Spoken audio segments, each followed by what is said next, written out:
If we can't talk to each other, we're not going to make it. Sometimes I feel like I've bitten off more than I can chew. Most of the time, I work in a glass jar and lead a very uneventful life. A face full of glass hurts like hell when you're in it. That's weird. That glass looks half full to me. Eating glass. Eating glass and staring into the abyss. Glass? Who gives a shit about glass? Who the fuck is this? It's kind of part of our culture to eat glass. Gotta get some safety goggles next time.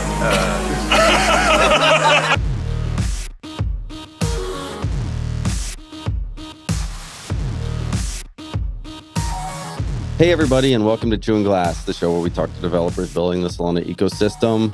Today is a very special and a very sad day. It is the final episode of Chewing Glass.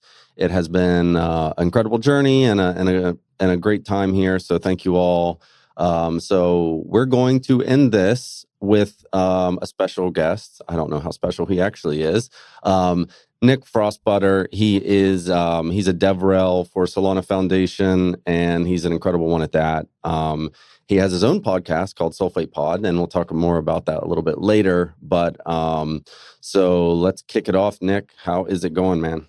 GM, it's going well. I'm excited to be here, and I feel honored, truly honored to be the final guest of Chewing Glass.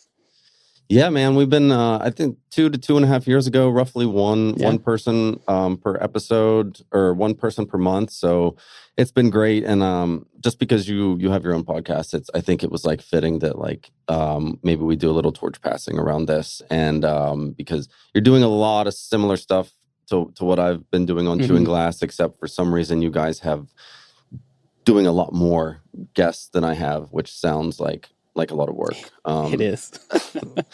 But cool. So let's kick it off, man.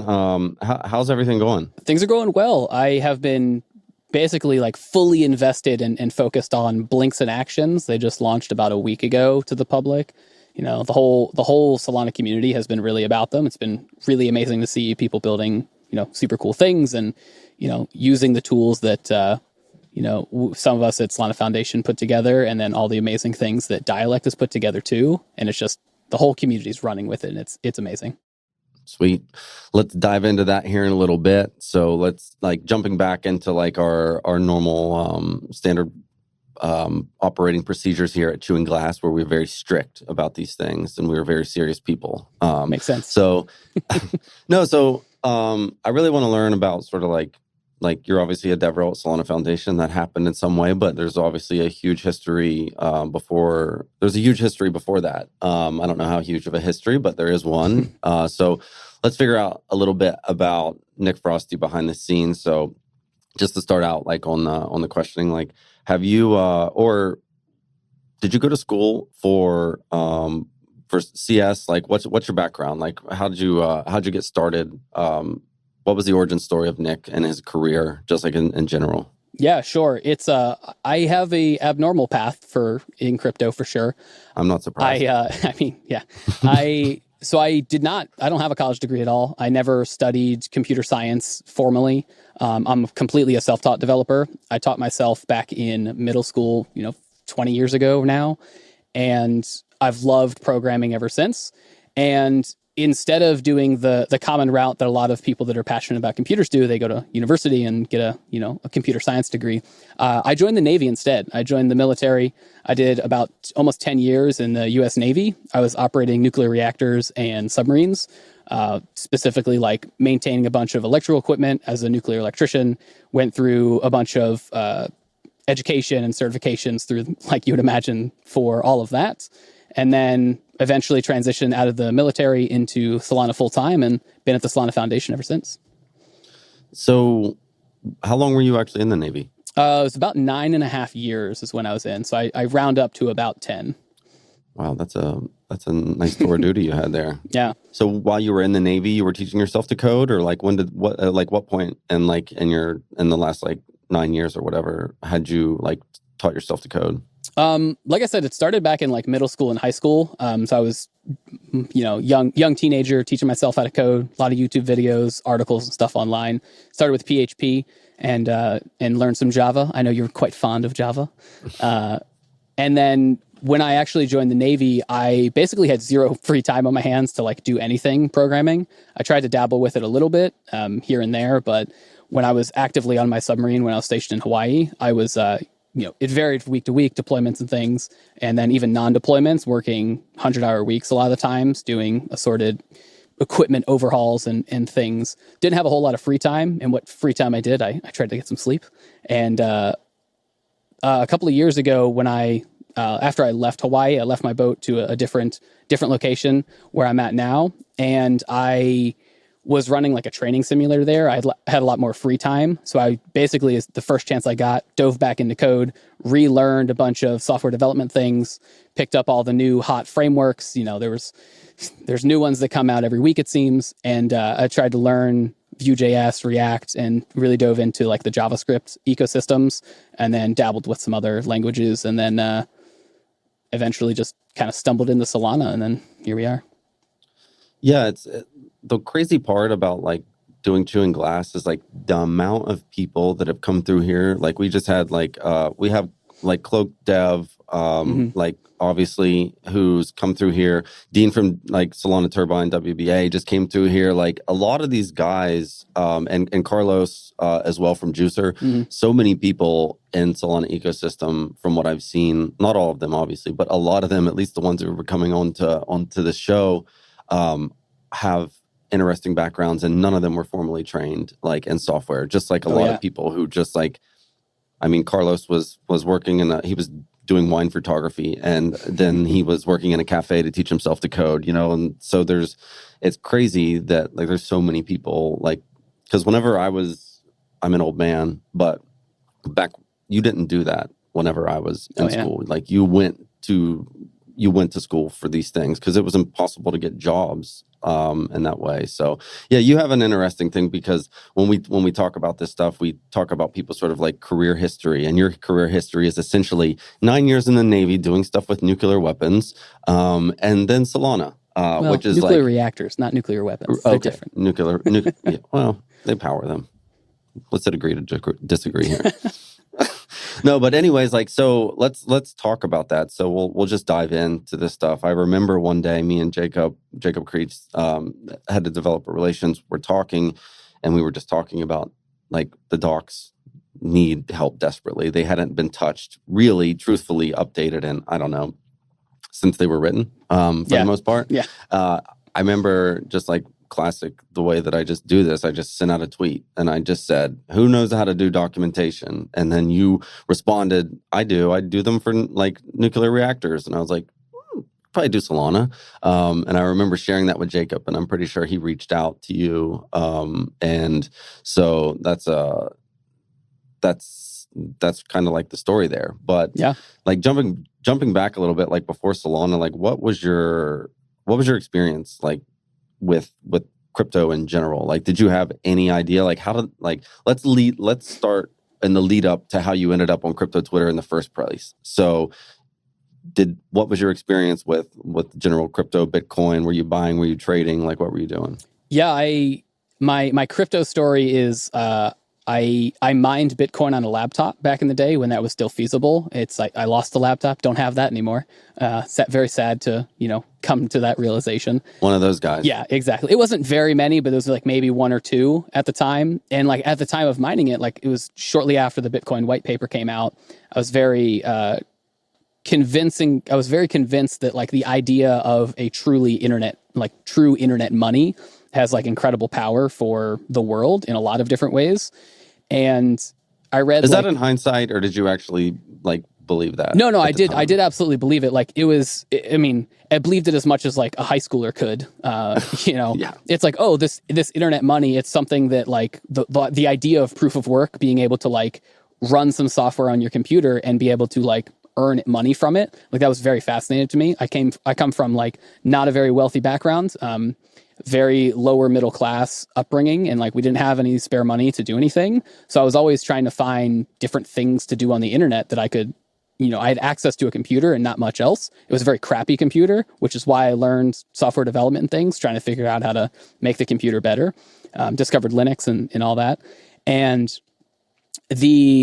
Yeah, so like the idea of, internet money that people can just use and they can get it without having to spend money necessarily like directly. That was a very interesting idea. So I tried mined some. And at the time it was worth like a couple of pennies or something. And I was like, oh, cool. This laptop ran for like 2 months straight and I got 4 pennies. Like, you're like, okay, whatever. And then I kind of like forgot about it and didn't really try to, push forward with anything there. I remember I used Mountain Gox at one point, throwback.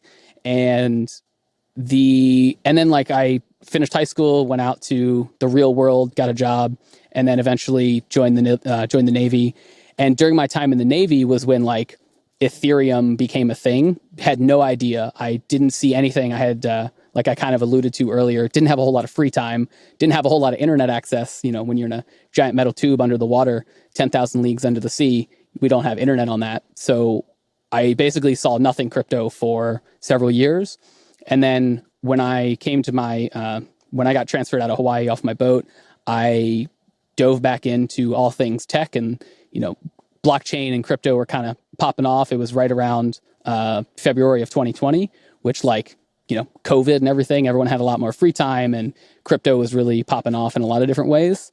And I started doing some research into what was new. I actually started following you, and you were doing some Twitter spaces at the time of like, what is Solana? Why is it different?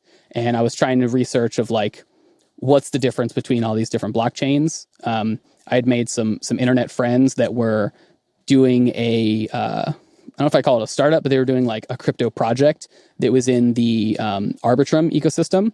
They were originally thinking to do for Polygon, and they did it on Arbitrum. It was basically like a game.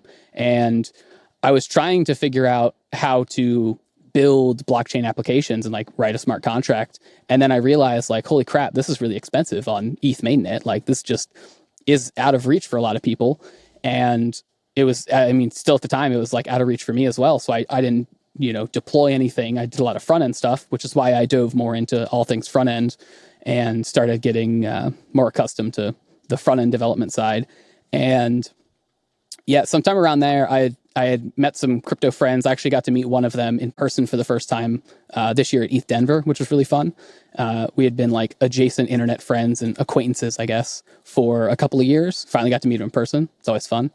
And I was just trying to figure out, what was going on. And I, like I said, I'd been following you for a little while, a lot of Twitter spaces, a lot of research. I remember a Twitter space with, I think it was you and Raj and some other people. And it was like riffing on like why is Solana different. And I was like, ooh, fast and cheap. That's, that's appealing for a lot of ways. And then there's that fateful tweet that you put out one day of who wants to help out with documentation. And then I think my actual response was something to the effect of, I like docs, I can help. And we just started talking and you're like, you should talk to Jacob. And I'm like, who's Jacob? I don't know who this is. And now Jacob has been my full-time immediate manager for a year and a half now. Yeah, I love these origin stories. They're always like super cool to like hear how this happens. And like, and I always try to like point this stuff out because there's like a lot of people like just getting into code or maybe they've been coding for a while and thinking that they need to have all this crazy experience. But like sometimes it's just like a matter of raising your hand and saying, I like docs. And then like it can set your, Agreed. And then you get that job, you don't waste that opportunity. And you essentially like just work your way up into like doing some really cool stuff, which is obviously where you are right now. I'd like to maybe talk like just because like your story's a little bit different and like we don't have a ton of like history of like career to talk about. So like maybe we spend a little bit more time talking about like your initial, we'll get into like some of the other like newer stuff later, but like your sort of initial experience like coming into Solana as like not a formally trained background as an engineer, but somebody who knows how to code. Then you come into Solana and you start writing docs, and also along the way, you're probably building and like figuring this out. Like what was the experience like for you, like when you started and when you came into this whole thing? Because obviously DevX is improving every day, but when you came here like over a year ago, I don't know how long, has it been like a year and a half yet? It's been almost 2 years now. It's been almost 2 in the ecosystem. So 2 years ago, we've come a long way, even though people don't really understand like there's incremental changes and you don't notice them because they happen slowly over time. But like when you joined, what was your experience like? Were you just like, holy shit, this is messed up? Like everything from docs to whatever. What was that like for you? Yeah, I mean, the experience was rough, but it's one of the things to understand is like how people learn, and like one of the ways that, because I've had to learn different ways in my last 3 years in the Navy. I was like technically an educator I got trained on how to like educate people. So I have like a little bit of an understanding of how people learn. And like, I fully recognize the way that I learn. It's from reading and doing. Really, it's that doing part. It's building something, especially with code. It's build an application, build something that does a thing. So that's kind of how I like approached it. So when you had, said like, we need help with docs, I started reading the docs and I was like, yeah, these are kind of difficult to understand. They're, especially for someone who doesn't have a lot of context of like, what is blockchain and what is Solana specifically. There's a lot of assumptions that were baked into those docs written by who I now finally know as the core engineers. And there was a lot of assumptions. We'll just blame Trent. We can just blame Trent. I mean, he's a great community manager. Like he does the Lord's work there. He's incredible. But yeah, there's I think it was actually Greg wrote a lot of them. Yep. They didn't really teach you how to do anything. Yeah. It was like lots of long form paragraphs about like, what is this stuff versus like, here's how you do some things. Yeah, it was very much like that. It was really deep, but still high level. Like it didn't get into like, it's like the network level things, not the application layer of like, hey, you're trying to build a product, you're trying to build a DApp or a smart contract, a program, whatever. You're trying to build a thing that people will use. That's not at all how the docs were structured at all. And it was really rough to go through them. They weren't organized well at all either. And so I was like trying to figure out how Solana works. I had never looked at Rust ever before. I started digging into the Rust code base. And are you writing Rust code now? No, still not. I've written one Anchor program before. I read Rust. I can like read Rust and figure out what's going on now, but I still haven't really had the time to like learn to write it. Right. But like I still periodically dig into the Agave code base to look at what's going on and like help figure out why people are running into problems. Like I have all sorts of knowledge rattling around in my brain now about how recent block hashes work. And why the error message you get doesn't really make sense, but it is there for a reason. So I started like diving in, building some stuff and trying to figure out what could be better. Worked on updating a bunch of documentation and like making it a little bit more clear for people to make it more approachable to people that are newer to the Solana ecosystem. And then started working on like written guides and things of like, here's a direct tutorial on like a jobs to be done sort of idea of like, you have a task you're trying to accomplish. Here's a tutorial, whether it's video or written, of like how to do that thing. And after doing that for a couple of months, Jacob basically tried to hire me full time. And it was at that point when he realized I was actually in the military. And I was like, yeah, I can't really quit my job yet. And he's like, why not? It's like, you're in the US, you're an American, just quit your job. I'm like, but like military and contracts and stuff. And take a court martial, it's fine. I mean, don't recommend. But yeah, so it was a lot of fun though, trying to figure out how the systems work and how to explain it to people. And like, you have to have a at least a decent understanding of like how to build a thing before you can adequately explain it to someone else on how to build a thing. You need to, I truly believe you need to be able to like chew that glass, and that's the only way you're going to be able to explain the pain points and how to get around those pain points for people. And ideally you fix those pain points so that way people don't hit the same problems you did. That's like development experience. That's a developer experience rather. So between the time you started roughly 2 years ago and now, like, what's the difference in our documentation? Because like I've seen them, like the experience of at least navigating and like the content, like it's a lot more readable. It's like somebody who isn't super heavy in depth technically can come through there and like learn how to build on Solana. So like, what are the main differences from the documentation from what they used to be to what you sort of like helped to get them to today? I think probably the main differences would be that how they're structured and like how you can actually go through them now. They were kind of scattered. They weren't organized very well because they were all kind of like slapped in after the fact. And then as new things would get added, they would kind of be slapped in as well. So we started going through and like rearranging them and making it a little bit more clear, rewriting some of those really crusty pieces or some of the old pieces of content in there that were either just not true anymore because the Solana runtime had changed. There's maybe a new feature, RPC methods deprecated, that sort of thing. And then we also expanded on the docs. We added in other documentation within it. And then also we have this idea on like the Dev Rel team of the developer portal, developer hub, whatever you want to call it. So like solana.com/developers. It has not just the documentation, it has a bunch of information. There's a whole bunch of like written articles and guides on like how to develop random applications and how to do different things, both including like front end stuff with JavaScript and also Rust, including native and Anchor. And so it's like collecting all of these things in one place where people can more easily find it for one.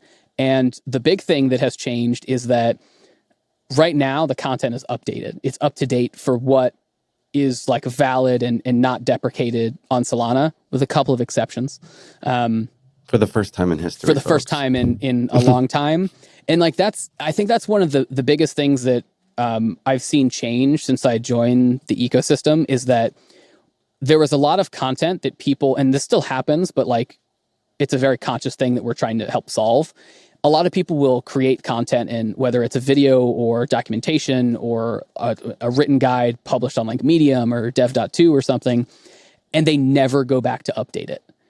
So it'll have old, outdated content, which is either just has like deprecated functions that haven't been removed yet, so it still works. But a lot of the times it'll reference like protocols that no longer exist because they shut down or they rugged, or a protocol just like changed their program, their deployed program. So like people will go through these educational materials to figure out how it works. And then they hit so many friction points, so many roadblocks, because the guide that they're following just does not work anymore. So by bringing a lot of that into like this developer content hub, the Solana Foundation Dev Rel team can help the ecosystem to keep it updated. So that way new people, as they come in, they don't keep hitting those same roadblocks. They can find new experience issues, and then we can help solve those. Yeah, that was really the hardest point, and like especially like in the earlier years, because like you have like Metaplex, you have Anchor. These guys are making changes, and it's not their fault, like they're trying to improve their product. But like if you like look at Ethereum, for example, things don't change very often. So the shelf life of a piece of content like is years. On Solana in the earlier days, the shelf life of a piece of content could have been 24 hours though. If like somebody shipped a change in one of these protocols like the next day, that's just the way that it was, and it was horrible. It's greatly improved. There's definitely benefits to like the immutable contract idea and the mutable contract idea. Like on one hand, it's nice because like you don't have those types of breaking changes, but on the other hand, from like the developer experience perspective, it's like I can fix bugs in my program and then redeploy it in like the updated code. But sometimes you deploy hello world at first, and then you need to remove a bunch of instruction handlers. Yeah, exactly. So the point that you were sort of just hitting on is like you were hired like eventually full time, like came out of the military, saw a tweet, came on as like what we call like external advocates, was sort of like this unofficial name for somebody who's like doing some part-time work for us. You were helping out with the docs, eventually got hired full time with the title, or maybe not the actual title, but like you were coming on to do docs. Now you within a short amount of time, you were essentially like a full-blown Dev Rel. So how has that sort of experience been? Like I kind of want to touch on this, especially for some of these listeners that are like, there's a sort of debates happening right now, and almost all the time is like, what the hell does Dev Rel do? And so you came on as a docs guy, and like that's part of what some Dev Rel does, but then you've gone on to like doing some of the portal stuff and like improving the developer experience. You do workshops, you do like the public sort of social media stuff to make people aware of these things. So what's that journey been like for you, from just completely very little software experience to now being like a Dev Rel at Solana Foundation? Like it's a big jump, and you do a lot more than just docs obviously now. Yeah, it's every week looks different, which I personally find very fun and interesting. Like we mentioned earlier, it's like blinks and actions are the hot thing right now. I'm doing a lot of work with that, workshops and SDKs and guides and docs and all of that. But it does vary. And like I've gotten this question a couple of times from people of like, what is Dev Rel and what does Dev Rel do? And like my answer, I should probably write like a blog post about this because I keep getting asked, but my You answer really is should, like, honestly. it varies significantly based off of a couple of things. One, based off the organization and like the ecosystem you're in, the technology you're using. Like I am Dev Rel at the Solana Foundation. I'm not like Dev Rel at Stripe. Like those Dev Rel roles will look vastly different. The ideas are still the same. You're still trying to educate people and make their development experience better through education, through tooling and workshops and things like that, documentation. But it looks different when you're trying to like at Solana Foundation, we're trying to push the technology of Solana. We're not trying to sell a direct product. So like the way that you do that just looks different. And then also because the Solana Foundation DevRel team, like we're trying to stay lean, all of Solana Foundation, like our goal is to stay lean as possible. So we don't just hire people for one specific like niche of DevRel. Everyone is a jack of all trades. Everyone has like focus areas. Mine initially started out as documentation and written content. And then, you know, we all kind of do documentation now. We all do workshops. Everyone has like a different focus. Like I do a lot of front end stuff because that's what I have the most experience in. We have Jonas who loves games and game development, has like a decade or more of experience in game development. He focuses on games things. I've never developed a game, so I don't ever touch that. So like each of us has like crossover. And like crossover is good because we are all jack of all trades. And now you have Bree, who's a Rust expert. So like kind of like absolutely filling out like, yeah. So like the Foundation DevRel is essentially advocating and showing people how to build on the core technology, like advocating and like how to build on Solana generally. But like there are protocols out there that have specific like that are hiring DevRel to build on their protocol and teaching people how to do that. But Solana Foundation DevRel is like, here's how you get started to build on Solana at like the core levels, like on Rust, on Anchor, on Web3.js, and obviously like some new technologies like token extensions and blinks and actions as well. Just like the things that are more broadly just this is the core of like Solana. Yeah, it's like how to use the generics of the blockchain, vice like how to use a specific platform, like a specific product like squads or jupe swaps or whatever. It's it changes week to week though. I think it's a lot of fun. It's especially fun. Like probably my favorite part of the DevRel job is like I get to see some of the new stuff before it comes out, and I get to like help build some of the first example like proof of concepts for a lot of it. I did it with compressed NFTs and state compression when I first joined. I got to tinker with it and figure out how it works, talk with the engineers that built it, and that was a lot of fun. Now I get to help out with blinks and actions, and but yeah, my favorite part is probably being able to build all those like random example applications. So I basically can just build whatever I want, and it like counts as work, counts as DevRel work. So that's a lot of fun. So what would you say to like, because there are a lot of people, I see a lot of comments that like engineers or like upcoming engineers who are just starting to get curious about like DevRel, like what type of person, like, because you sort of, I'm assuming that you never expected your career path to land you as a DevRel and potentially didn't even really know what they did. Like most people, when I was first offered a DevRel job at another blockchain project, I was like, what the hell is that? And I had to like Google it and like sort of just made shit up as I went. But like anybody who's starting to get interested, like what's the profile or like what would these people like be interested in that would make them like have a passion to do DevRel? I think probably at the core, it's probably like a passion for helping people, helping to educate, because that's like in a nutshell, like that is the job description. Like you're helping people and you're educating. That education looks different, and like the way that you're helping people looks different depending on whatever like DevRel niche you're in. But I think if you're passionate about helping people and educating, and like you like code, like DevRel, you are an engineer, you are writing code. The code, how that code gets used is going to look different based off the specific DevRel role you have, but you still are writing code. A lot of people think DevRel is like only a marketing thing, like you're only writing content and articles and videos, and like some people just don't think of that as like writing code, but you do write a lot of code. And I think for anyone... I didn't write any. Well, you had people to write code. That's true. I also was essentially just like Solana Steve Ballmer, where I sort of That's just true. like got Developers, all hot and developers, sweaty developers. and got all hot and sweaty and screaming on Twitter. But you had the basically hair though, so it was good. Yeah, yeah, exactly.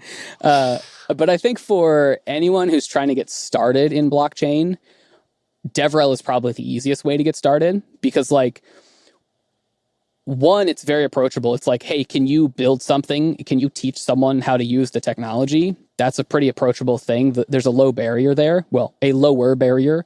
And a lot of people say that teaching is the best way to learn. Absolutely.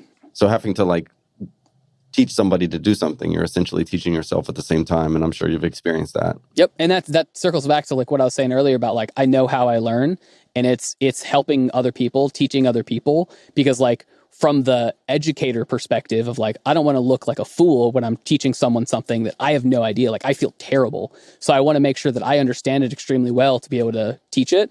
And then it's like being receptive to feedback of like, hey, you said something that was weird or wrong. Can we talk about that? And then, you know, I'm always willing to be more educated. And, but yeah, starting in DevRel is, I think, probably starting in Web3 is probably one of the easiest, actually easiest things to start in.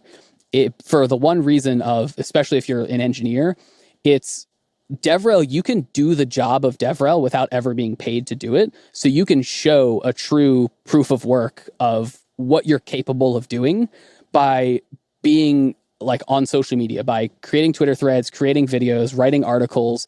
You can do that and demonstrate that you can perform the job of DevRel, which means like you are proving that to the public, these companies and founders that need to hire DevRel people for their building products. In public, writing in public, Exactly. teaching in public.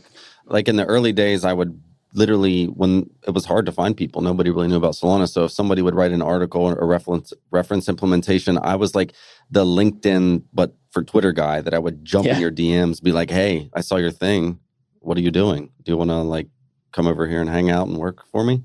Yeah, and we still do that. We're looking for externals. Anyone who's interested in DevRel things, shoot me a DM. We're looking for more external people, just like I got started, just like John Liu got started, just like Jonas got started, Chase, Jacob Creech. It's how almost all of us got started as this like external DevRel. Which is essentially just like this part-time role. Yeah. So it's basically a part-time, like somewhere like 10 hours a week. Yeah. So shifting gears a bit, you've said blinks and actions like 69 times, so I know you really want to talk about this. But like before we get into that, because I know that's before we get into that, like because these are like pieces of technology that are recently be released that are really exciting things. Mm-hmm. But before we get to blinks and actions, let's talk a little bit about one of the ones right before that, which is token extensions, and just like sort of like talk about what that actually is for everybody. Like, we don't need to get like too in depth, but essentially this is an extension onto the token program where you can do a lot of really cool stuff. Yeah, I think the best way that I like to explain token extensions are typical SPL tokens, like a typical token on the Solana blockchain that people are used to, but having the ability to use these extensions, which are basically standardized code that's already deployed and usable, to add custom functionality to your tokens. You can basically pick and choose like recipes in a cookbook. You're picking and choosing the ingredients for that recipe, and that the final dish, the final meal you're making is your token that has unique properties that other people don't necessarily have on theirs. They're not required to have. So you can do all sorts of really interesting things, like you can have an interest-bearing token with the interest-bearing extension, which is basically like a native interest on the token that just accrues at like the protocol level. And you can have native metadata on-chain attached to the token using the metadata extension.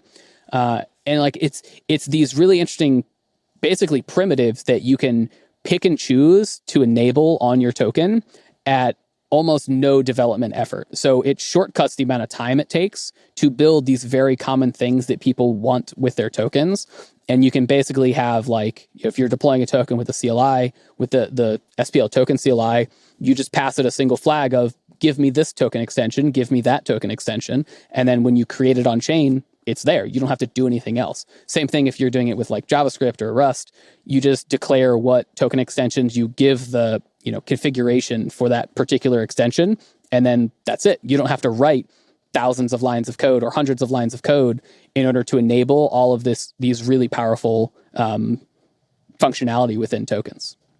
Yeah, and I feel like people, because when we usually talk about token extensions, a lot of the times it's at a very technical level. But like the innovation that can be done on these things, like token extensions, are essentially just an extension of just a normal SPL token. But like as an example, something that wasn't used to be possible is now you can add like a transfer fee onto an SPL token. So there's probably tons of ideas like okay, transfer fees, that's great, but if you think about it from a product point of view, there's probably some really interesting underexplored like reasons why you would do that, like outside of just trying to make more money by like people transferring your token. So it's in a nutshell, there's how many token extensions are there?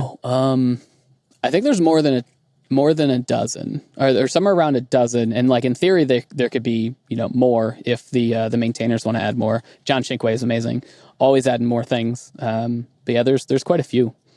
So token extension, where can people learn more about all the different token extensions? Solana.com/token extensions. Okay, well, that's simple enough.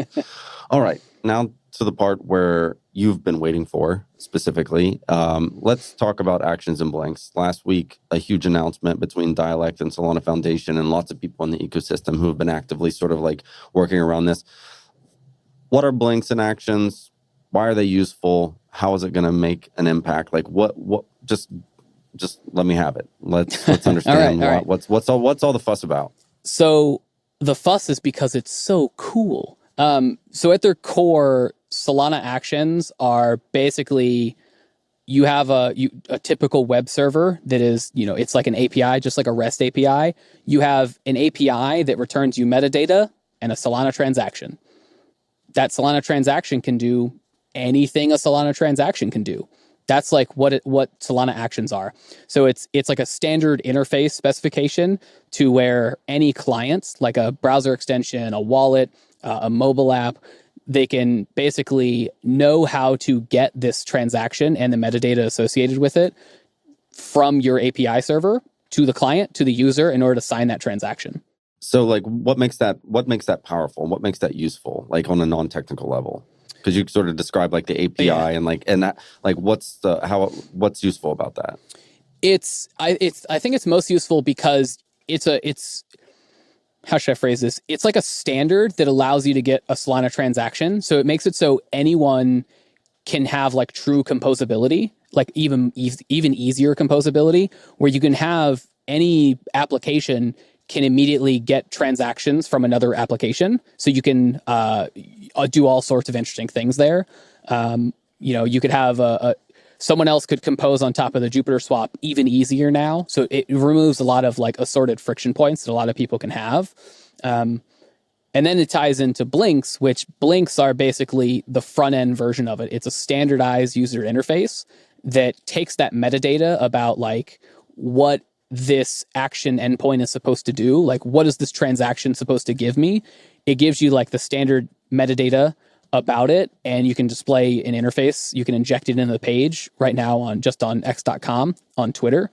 And it makes it so the user, like a person, can immediately, so they can see a link that's shared on social media or in theory any website.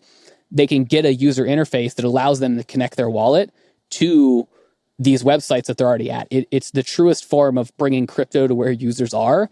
And what makes it a superpower, it makes it incredibly interesting to me, is that we currently have blinks on x.com, on Twitter. The Twitter developers, the maintainers of Twitter, they had to do zero work for it. The browser extensions that people already know and love, Phantom, Soulflare, Backpack, for their wallets, they already have their crypto wallets. The browser extensions handle it. They just make it happen under the hood.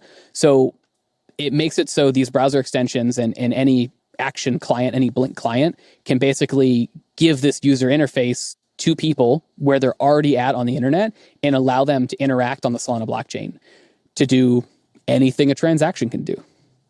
Yeah, so like just to sort of paint a picture for everybody listening, what I've started to see is like people are creating these custom blinks and they're sharing them on X. And instead of like having to go to some protocol, I see somebody's tweet, it's a blink, it says, stake on my validator or like mint this NFT directly from Twitter. I hit the button, wallet connects, boom, boom, boom, and it's done. And like this is extremely different in the past because you would have to go to some protocol's website.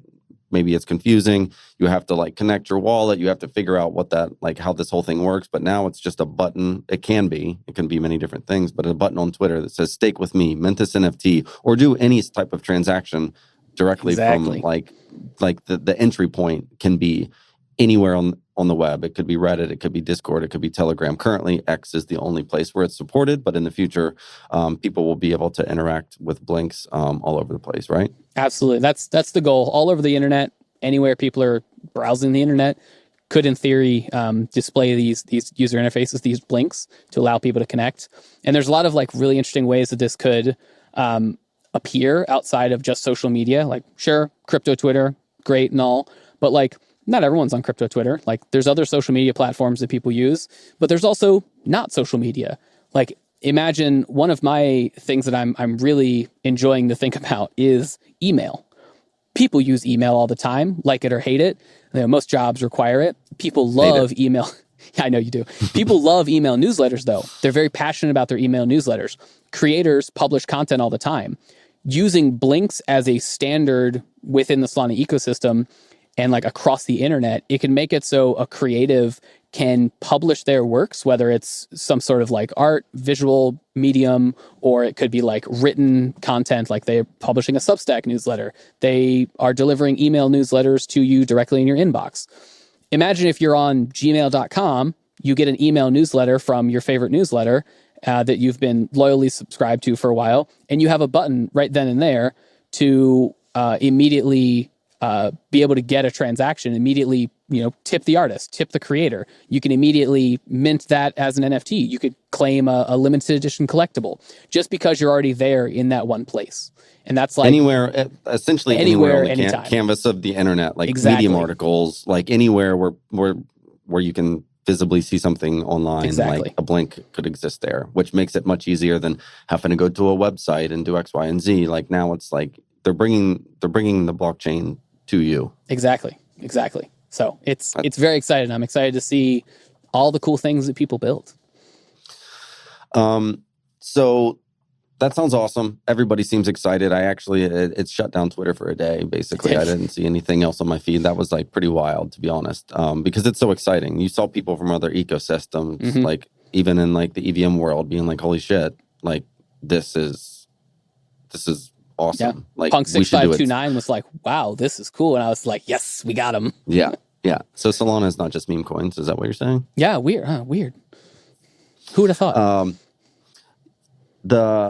I want to move along a little bit and talk about one other thing. Obviously, we talked at the beginning of the show. This is the very last episode of Chewing Glass. Sad day.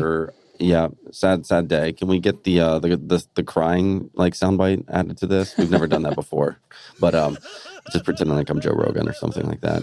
Get you a mix. So we talked about this a while ago. I invited you on and saying like, hey. I initially had said, hey, do you want to take over the show? But you respectfully declined because you actually run a similar podcast to mine, which is called the Sulfate Pod. You and James, whatever his last name is, run Starts a podcast together. I don't know. I don't think I've ever tried to pronounce it, actually. I was just like, I don't think I have either. Panchenko? I don't know. There's no way to know. Like we'll just call that correct. So anyways, part of this was essentially like there's other great podcasts out there. We have Lightspeed Pod and we have Unlayered and stuff, but you do very similar stuff to what I do on the show. You talk to a lot of developers and founders and a lot of cool stuff. So I think we wanted to sort of discuss your podcast, like what it is, pitch the audience why they should start to watch your podcast, because now they're not going to see my beautiful face anymore. I mean, I don't have the luxurious hair that Chase has, so there's that. I can donate some. Bet. I'll put it on the shelf. I've got all sorts of shelf items. I have a fake plant that Vibhu sent me because he rugged me on my fake plant. That was a Christmas present before, yeah. So like the elevator pitch for Sulfate is, we talk with builders and founders in the Solana ecosystem, and anyone can be a builder doing random things. A lot of times we do end up talking with we lean more technical than less technical, because James and I are both developers that are both very passionate about the Solana ecosystem. So we've had, Chase has been on the show before. We've had tons and tons of the big names that you would expect. We had Toli on the show, which was very interesting. We talked almost nothing about Solana when Toli was on the show. And we talk with builders and founders that are doing interesting things. We dive into a lot of the why of why they're building and like why they're taking certain approaches. We get this actually a lot. Our guests, when they come on, a lot of them have told us after recording of like, wow, you guys asked a lot of questions I wasn't expecting. Like founders, they launch a product, they go on, the podcast circuit, they do a bunch of interviews. Answer the same question over and over again. They answer the same question over and over. And we don't ask those same questions. Like a perfect example I love to give of this is Armani came on. He's been on the show twice now. Armani came on. The first time he came on, Mad Lads had just launched. It was the hotness that was going on in the chain, all the cool things they were doing with Backpack and XNFTs. And we didn't talk about any of that. We were basically like, hey, Armani, yeah, Mad Lads are cool. We each have one. They're cool. I like the art. And what are your thoughts on building a community? Like you're building a community in blockchain. You're building a startup in blockchain. You're a founder. Like what's your founder mentality? The second time Armani was on, Backpack Exchange had just launched. And we're like, it was the hot topic.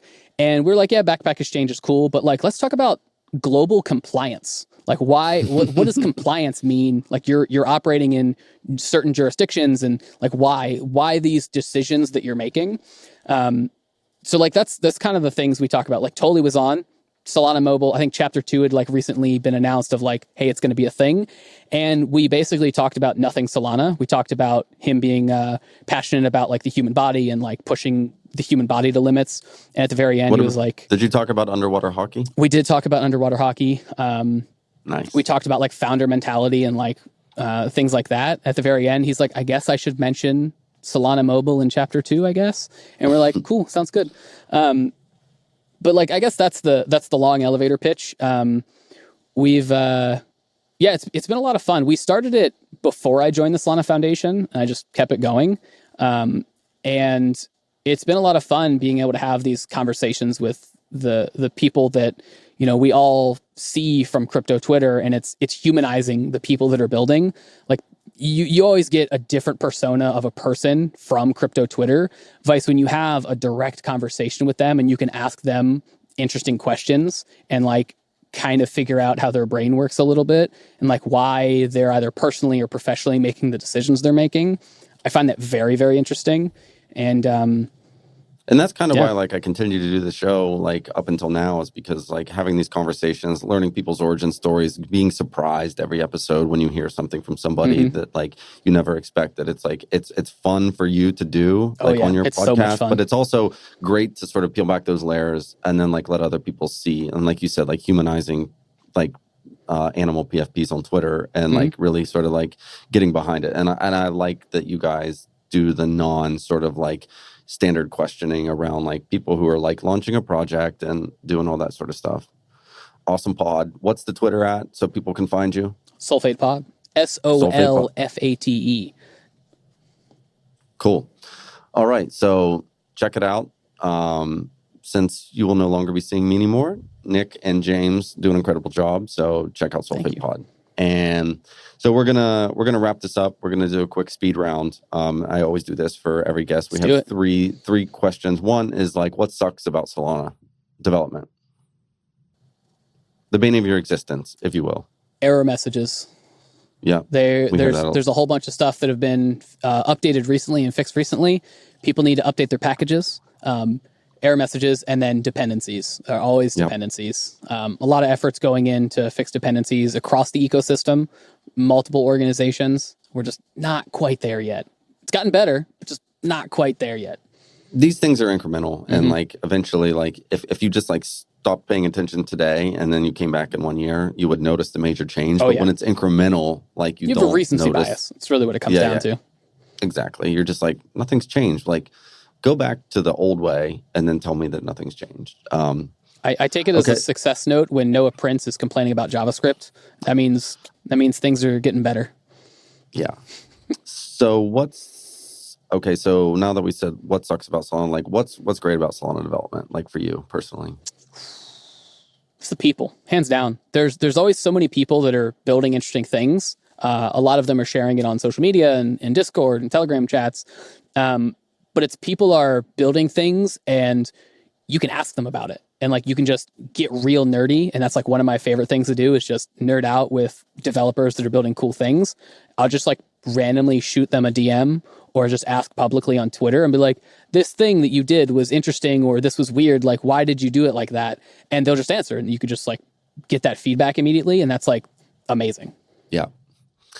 All right. And final thing, what sort of advice would you give to anybody watching this show? Like, assuming there's like some up and comers, there's some people that are thinking about getting into development, and it also as pertains to Dev Rel as well, since that's another like route or avenue that people could take. Like, what's the advice that you would give for somebody who's like thinking about taking that plunge or just getting started? Because lots of people jump into these things and they give up. They feel intimidated or whatever. So what's some advice you would have around that? Yeah.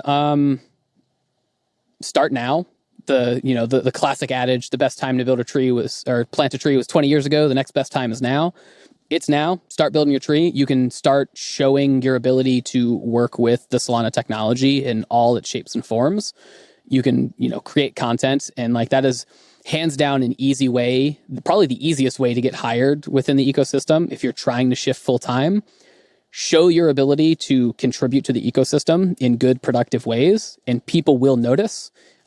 Feel free to tag me, tag Chase. Chase will keep posting on Twitter. He's never going to leave that place. And, that's probably the biggest one. And the other one is probably pay it forward. Like if you are new to Solana, you have a different perspective, or new to development, or you're new to a particular section of it, you have a fresh perspective. Pay it forward by bringing up that perspective of like, hey, maybe this documentation was weird or didn't exist. This tooling gave me weird error messages. If you either create an issue, at the very least, please create GitHub issues, tracking for all these things, all these friction points that we can fix as an ecosystem and make better as an ecosystem. That's kind of like the pay it forward is like, if you run into a problem, you can either solve that problem for the next person to make it easier for everybody else. That's just death by 1,000 cuts. We can remove some of those cuts. That's probably the easiest way. Those two. Yeah, and if you are interested in DevRel roles, make sure to look up Nick Frosty on X/Twitter. What's the handle? Nick Frostbutter? Nick Frosty. Nick Frosty. I'm Nick Frosty everywhere except for Discord because some monster took it and I have an underscore in my Discord. It's the only place I have an underscore.